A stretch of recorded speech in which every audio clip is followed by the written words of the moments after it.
اهلا بيكم في فيديو جديد من مطبخ امنية سلامة. ازيكم عاملين ايه؟ يا رب دايما تكونوا في احسن صحة واحسن حال. مين قال ان ما ينفعش في رمضان؟ عايزه اقول لكم هو ده الاكل عزه في رمضان، الاكل الحرش الحلو المحدق الجميل ده بعد يوم صيام طويل. طبعا شايفين الاوردر جاي عامل ازاي، متغلف وشنط ومعالق واكياس.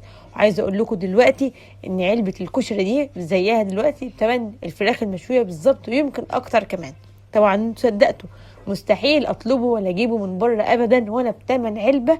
هنعمل النهارده مهرجان الكشري، هنعمله احلى من المحلات بكل الاسرار اللي هتخليه طبق كشري محترم يستاهل فعلا ان انت تعمليه في البيت، بدل ما تلبسي وتنزلي او تطلبيه وتلاقي نفسك دافعه مبلغ كبير في كشري دايما ما بيكونش حلو، ما بيكونش مظبوط، طعمه مغير، غير طبعا التوصيل وتقعدي تستنيه. ده في ساعة واحدة ان شاء الله هنعمل مع بعض احلى طبق كشري على الفطار بالظبط، لو مشينا على نفس الخطوات اللي هنعملها مع بعض في الفيديو. بس قبل ما نبدأ الفيديو احب افكركم انا امنية ودي قناتي، ولو دي اول مرة بتشوفيني ما تنسيش الاشتراك وتفعيل زر الجرس علشان توصلكم فيديوهاتي الجديدة.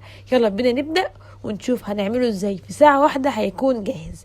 اول حاجة هنا هبدأ بالحمص لان دي اكتر حاجة بتاخد وقت.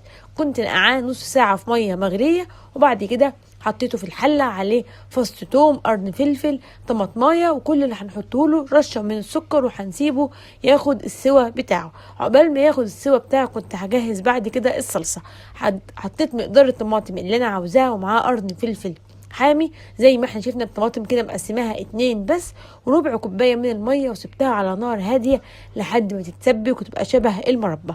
بعد كده رحت قطعت البصل ترنشات كده او جوانح رفيعه زي الشيبسي، وضفت عليه معلقه كبيره كده من النشا، وهبدا اقلب البصل كده على النشا وفي حاجه غويطه فيها زيت سخن، وهنزل بالبصل بتاعي ياخد اللون الذهبي ويقرمش. ومن هنا هيبدا فعلا ان احنا نعمل الكشري. مجرد ما احنا نجيب حبه الزيت الحلوين دول اللي هنعمل بيهم الكشري بتاعنا كله، هطلع البصل كده وهصفيه على مصفى، وهرش عليه كده رشه من الفلفل الاسود والكمون، وبقى عندنا احلى بصل للكشري اللي هو الورد. ميه بتغلي، حطيت فيها تشكيله كده من المكرونات.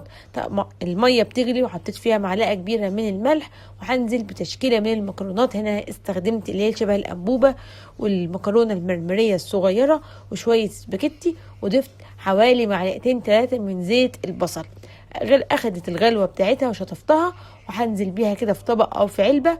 وبعد كده هضيف عليها كمان شويه من زيت البصل عشان تفضل كده مفلفله من بعضها، وكمان ليها تطعيمه البصل الجميله. هنروح نعمل ايه بعد كده؟ هنروح عملنا كده خلاص الحمص، وعملنا الصلصة على النار بتتسبك علشان نعمل لها بقى الطشة بتاعتها، وسلقنا المكرونة.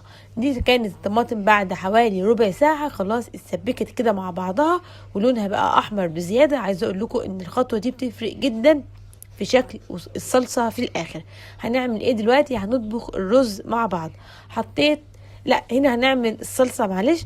حطيت حوالي 3-4 معالق من الزيت بتاع البصل، نزلت معلقة كبيرة من الثوم المفروم، وعليها معلقة صغيرة من الكزبرة الناشفة. مجرد ما يتشوحوا مع بعض وياخدوا اللون الذهبي حطيت ربع كوباية من الخل، اخدوا غلوة، وكنت ضربت الطماطم في الخلاط هنزل بيها. ودي احلى صلصة كشري ممكن تجربيها. كل اللي انا هحط لها شويه من الملح وشويه من الكمون وشويه من الفلفل، وكان عندي بهارات صلصه الكشري ضفت عليهم معلقه صغيره، وما ننساش رشه السكر، وهسيبها تاخد غلوتين كده مع طشه الخل والثوم. هنا كان خلاص الحمص بتاعي استوى، هطفي عليه. وقبل ما اطفي عليه ما تنسوش تحطوا له شويه الملح لان احنا ما حطينالوش الملح من الاول.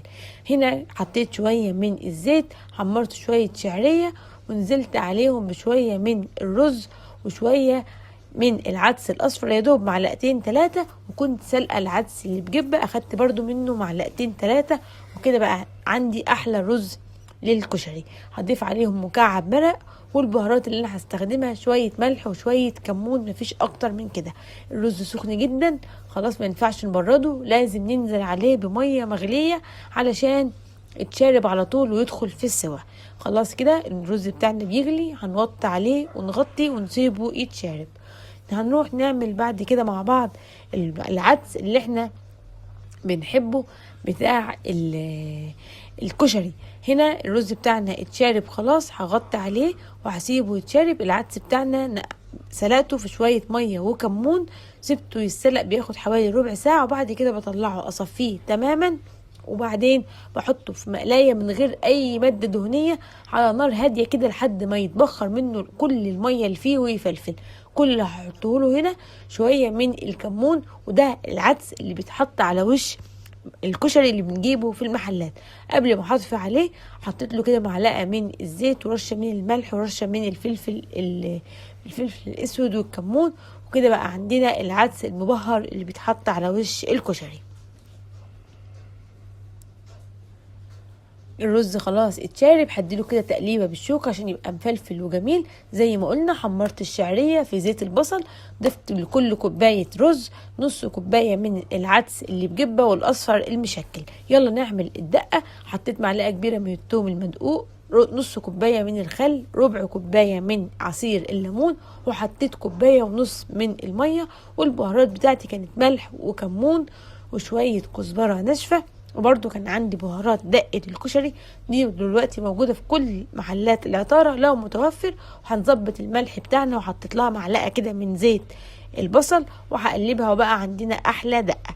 لو عايزين نعمل الشطة هنحط معلقتين شطة ناعمة في الزيت، اول ما ريحتهم تطلع هننزل عليهم بكوباية من صلصة الطماطم اللي احنا جهزناها.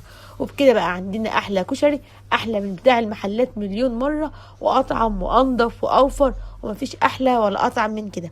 طبعا ما نسيناش تحب تجيلي الحلوين اللي هيطروا على قلبنا بعد الاكلة الجميلة دي. وبكده بيكون الفيديو بتاعي خلص. يا رب تجربوه ويعجبكم. اسيبكم في امان الله، مع السلامة.